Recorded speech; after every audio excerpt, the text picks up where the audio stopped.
Yeah. Fire away when ready. All right. What was it like to walk into that defensive line room when you got here and see a bunch of potential NFL talent lined up? Well, it felt really good. We were very talented. I talked to Dabo when we were, talking about having this opportunity to take this job, and he told me, he's like, Coach, you're gonna have the #1 defensive line in the country, and so I've seen that thus far. This spring, guys are working really hard, and we don't even have Brazil out there, Trey Williams, so it's gonna be.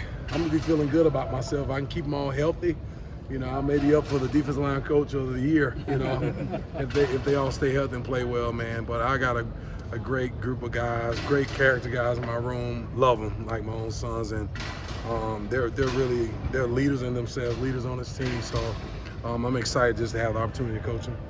I've heard you say you like to get out on the field and actually drill with your players, and Luke just told us he's still waiting for you to put those cleats on. Yeah, well, Rook doesn't know that I actually put on 80 pounds since last summer. So I started a juice cleanse today, and I'm gonna go vegan.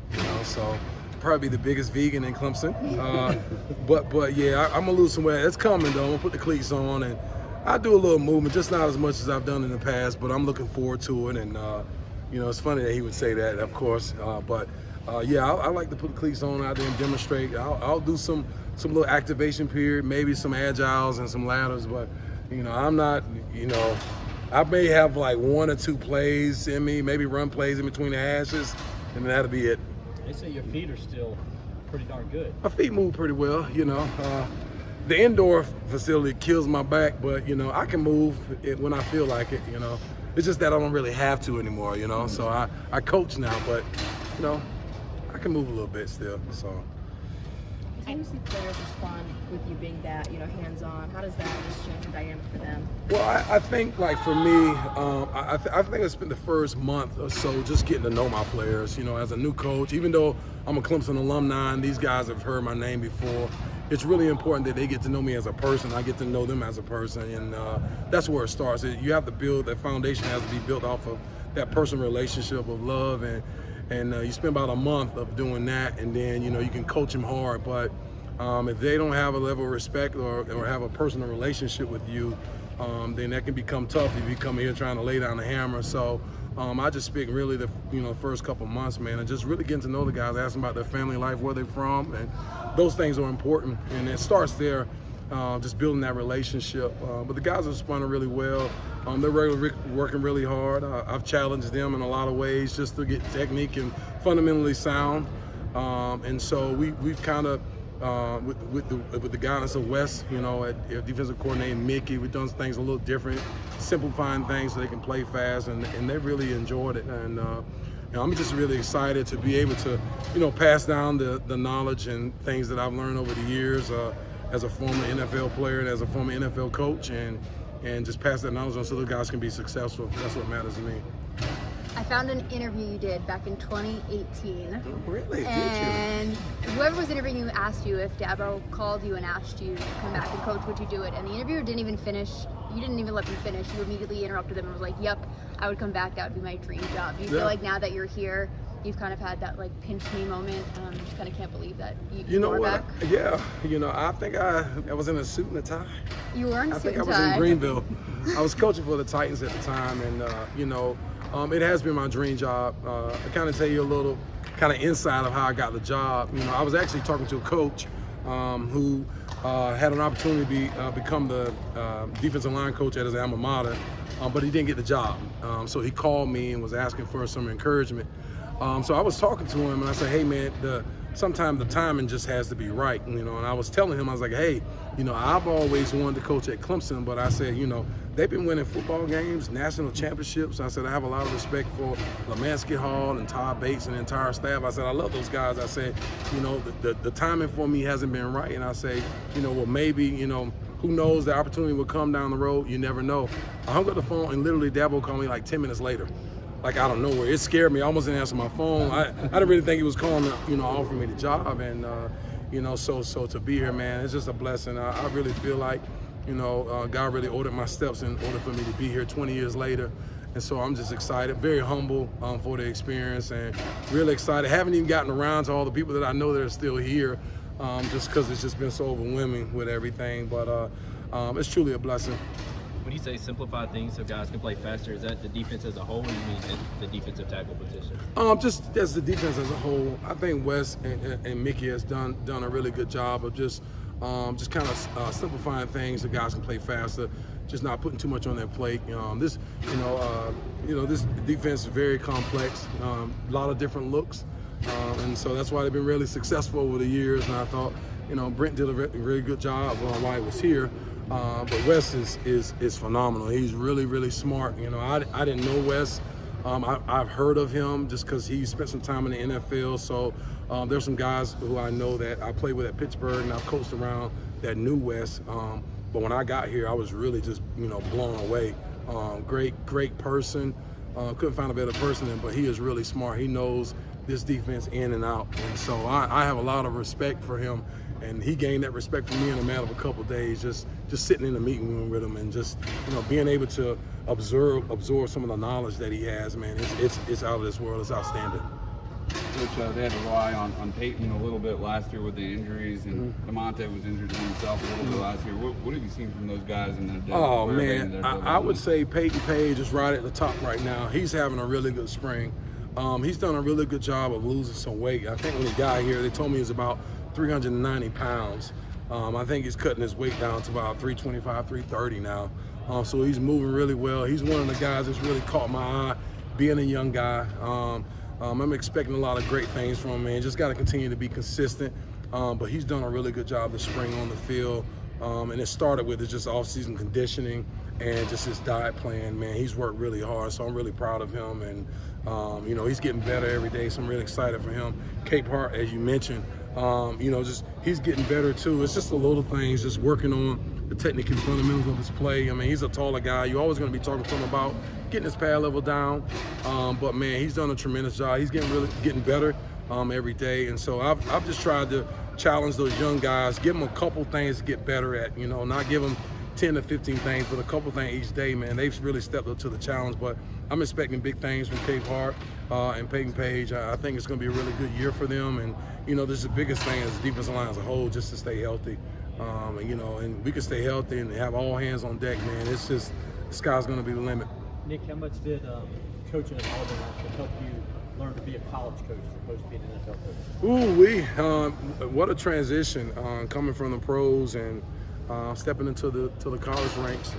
And I'm really grateful for the opportunity I had under Coach Harsin and Coach Derek Mason, give me an opportunity to come to Auburn. I had some other NFL opportunities that were present at the time, and I had a really good relationship with Coach Mason. Met him when I was at the Tennessee Titans when he was the head coach at Vanderbilt, and got into the college ranks. And people were warning me. It's like, hey man, guys that were in college that were trying to get out of college come to the pros. Like, hey man, that recruiting is something else. And I'm like, man, I'm from a small town with 62 people. I have a lot of random conversations with people at Piggly Wiggly and IGA, so it can't be any different than that. So I've adjusted to it really well. The recruiting piece, I love talking to people and just trying to be my authentic self. I don't put on a front or a show. I just like to show people who I really am and get to know them as well and hear their story because I've experienced so much in life. I thought I'd be the perfect coach because I've dealt with it all. I didn't grow up in a household with two parents, and I experienced a lot of adversity. I've lost my mom, I lost my grandmother, parents. All my parents are actually deceased now. I lost my grandmother last year over the summer, and so I've experienced a lot. Here at Clemson, my experience here, my experience in the pros. As a player and as a coach. And I felt they would be a great fit for me, and it was. And so I really gained the hearts, the players that I coached there at Auburn. And they were so close to me that, I had actually had a conversation with them before I took this job to make sure they were going to be okay with me leaving. It was a really exciting opportunity for me.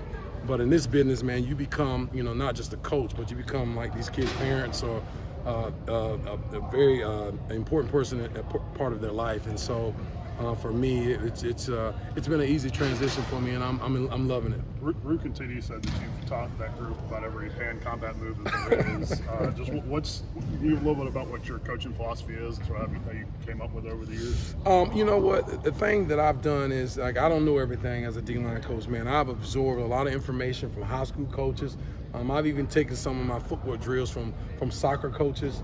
And so I don't know it all, and I think that's what makes me different, man. I learn things from a lot of different people.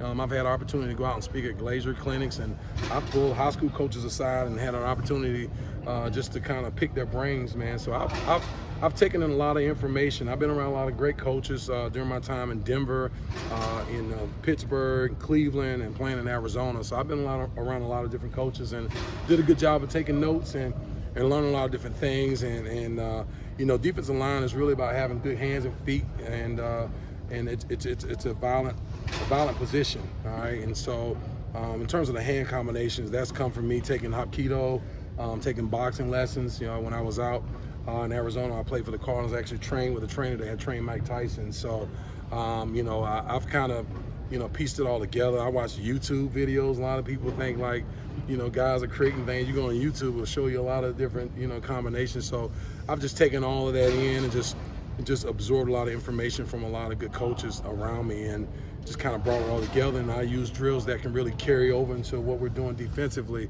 And so it's been really good.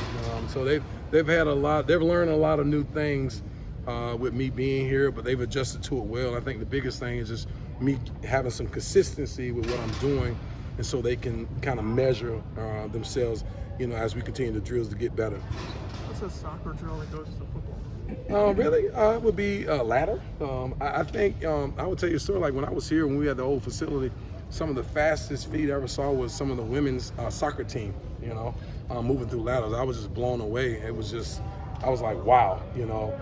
So soccer players have, you know, tremendous twitchiness in terms of their footwork. It's out of this world, you know. And so, you know, I started studying what kind of ladder drills and footwork drills they were doing. It was very similar to what football players, you know, were doing as well. So just a lot of different ladder combination, icky shuffle, in and outs, hip twists. I can go on and on. The list goes forever. So just really grateful for just having the opportunity, like I say, to learn from, you know, sports, soccer, you know. So. I think that's something that. Oh, go ahead. Oh, you're good, Matt. Go ahead. I was gonna say, do you think that's something that's helped you, is just pulling from so many different avenues as you kind of gone throughout your coaching career? Yes, you know, I was here. I had two defensive line coaches here. I had, let's see. Well, actually, I was an outside linebacker before I ate myself into the defensive tackle room. But you know, I had Brick Haley was my outside linebackers coach, and then they brought in Thylan Smith from when Tommy Bowden got here, and then I went out to Denver. I had Jacob Burney, who was a longtime defensive line coach in the NFL. I left there, and then I was with Romeo Cornell, who was a defensive line coach, but he was my head coach in Cleveland, and Randy Melvin. And I went to John Mitchell when I was with the Pittsburgh Steelers, and then my last coach, God forgive me if he's watching this interview, I forgot his name, but in Arizona. So I've had about 6 or 7 defensive line coaches. So it's a combination of all of them. That's just been great. And then when I got into coaching, I worked with Joe Cullen, who's been, you know, a known very good defensive line coach in the NFL for many, many years. Just recently was with the Jacksonville Jaguars as the defensive coordinator. Is now out with the Kansas City Chiefs, I think. And so he's there. And I worked with Giff Smith, who has spent a lot of time in college. So I've accumulated a lot of different things, and even just going to coaching clinics, learning from some of the coaches that's, you know, coaching the collegiate level as well for a long time. So I've just kind of pulled it all in, you know, together. So it's been great. Dabo mentioned wanting someone with NFL experience. Just what are the biggest things that you can share with these guys about what they need to know when they make that transition? I think for me, the first thing they needed to know, just talking about the character piece and the evaluation piece outside this building. You know, I've tried to explain to guys when it comes to the NFL, that evaluation period starts as soon as you step foot on this campus. You know, scouts are here years ahead of time. They're talking to your academic counselors. They're talking to training room staff. They're talking to local police, just trying to get as much information on you as they can. And I've you know, spent 9 years there as a coach, so I've seen the reports, and it's just amazing the amount of information they get on a particular player that's at the draft, because they're going to invest millions of dollars into this player. And so I've talked to them about that, man, just making sure that, you know, they understand that everything you do matters. Going to class matters. How you treat people matters. And so those little things matter, you know, every day. And so then just talk to them about just working hard, you know, just putting in the hard work and really having an understanding that in order to to play at that next level, you know, you have to be willing to sacrifice things that people aren't willing to sacrifice. You know, getting extra sleep, you know, not going out and partying, you know, just keeping yourself, you know, in places around people that's trying to go where you're trying to get. And so, you know, I have a lot of information from that, and I think they've absorbed that. I challenge them also. I mean, we have the best facility probably in the country, I'm assuming. I would say so. And then we're actually, you know, even getting better and upgrading our training room facility. But we have a place called the Castle, man. There's, you know, we got cryo chambers in there, massage therapists, float tanks, whatever tank you name it, we have it, you know. And so I told guys, I challenged them, like, man, you guys, you have an opportunity to have this, and it's for free. In the pros, you have to pay for the massage therapist. You have to pay to get in the cryo chamber. You have to pay to get in the float bubble. You might spend $40,000 to $50,000 on your body a year with acupuncture and yoga and everything else.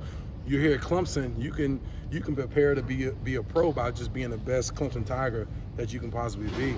And you know, they have everything they need here. And so I really, especially in the defensive line with all the injuries we had, just challenge guys, man, to be more, proactive, you know, in terms of just make sure you do the things you need to do to prevent, you know, go preventive, you know, measures and do things ahead of time so you don't get hurt. And that comes with taking advantage of our castle that we have here and our training room, getting in the cold tub, stretching at night, sleeping, you know, putting the right things in your body. So those things are really important. So when you got the job, do you have any of those guys come to you and ask specifically, you know, what do I need to do to get to the next level? I think they have asked. I think I probably talked so much that they kind of didn't give them a chance to ask. But you know, I've had guys come in. Brazil, he was one of the first that's been around. He was around me a lot, you know, in my office every day, just kind of talk to him about it, because you know, these guys, all of them are going to have an opportunity to play at the next level. And you know, so I've just, you know, I talked to him about it as soon as I got here. But like I said, you know, I think it was important that, you know, hey, how you doing? My name is Nick Eason. I'm from Lyons, Georgia. You know, I grew up in a town of 3,000 people, and I had 62 people in my graduation class. Where are you from? You know, and so those are the things that were important to me when I first got here. But those conversations about, you know, what they need to do to get to the next level probably came 2 or 3 weeks later. So. With Brazil, how is he coming along? And when you watch, I know you haven't seen him in person, but when you watch film and stuff, studying him, just what stands out about him? Oh man, just he's a very physical football player, athletic, twitchy. You know, he can do it all. You know, he's an all 3 down, you know, player. He's very competitive. He wants to win. He wants to be great. He wants to be the best. I think the biggest thing is, man, he's so eager to get back. I mean, I texted him the other day. I said, man, I know what it feels like to watch. I tore my Achilles when I was here right before the Gator Bowl. We was getting ready to play down in Jacksonville. So I told him, I know what it feels like to watch, man, but just be patient. He said, I'm going to need you when we go down to Atlanta to play Georgia Tech.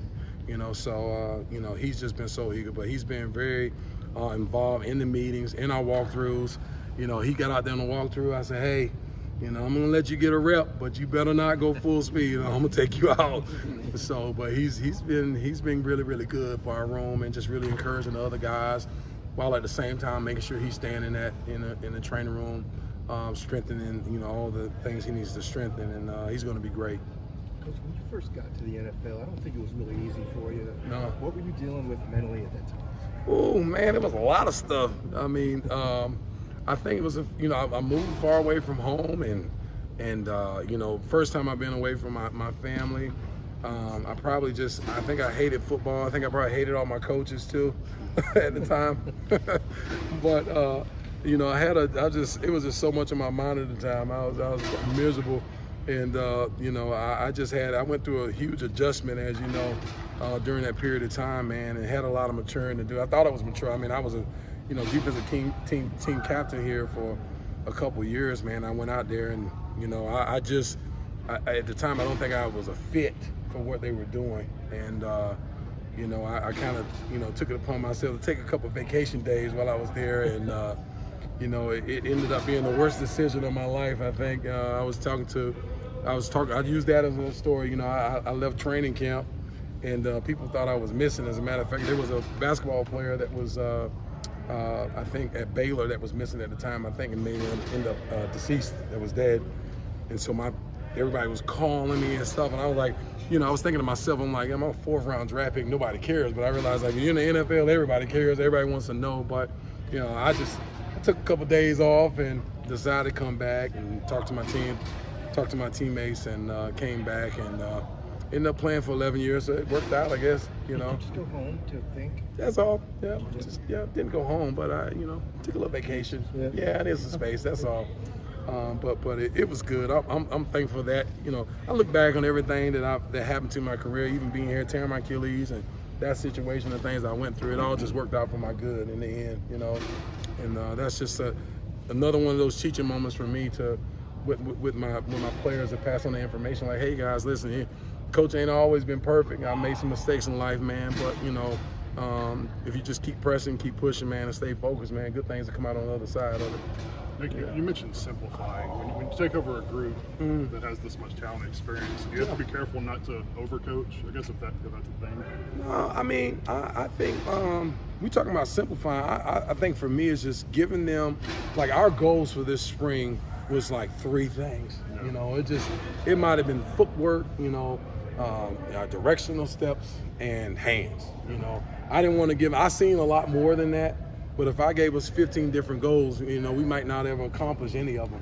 So I wanted to just focus on those 3 little attention to details have a 3.0 as a group, or a GPA plus or better, with that leading with the educational part of it, and then just focusing on 3 different things. And I think that guys feel like we've accomplished something, but I couldn't give them 15 different goals. I don't think we have enough time to accomplish all of them. So when I talk about simplifying, I'm just talking about getting good at those 3 different things. And I think guys can see themselves, progress each day, because we're just doing the same thing over and over and over.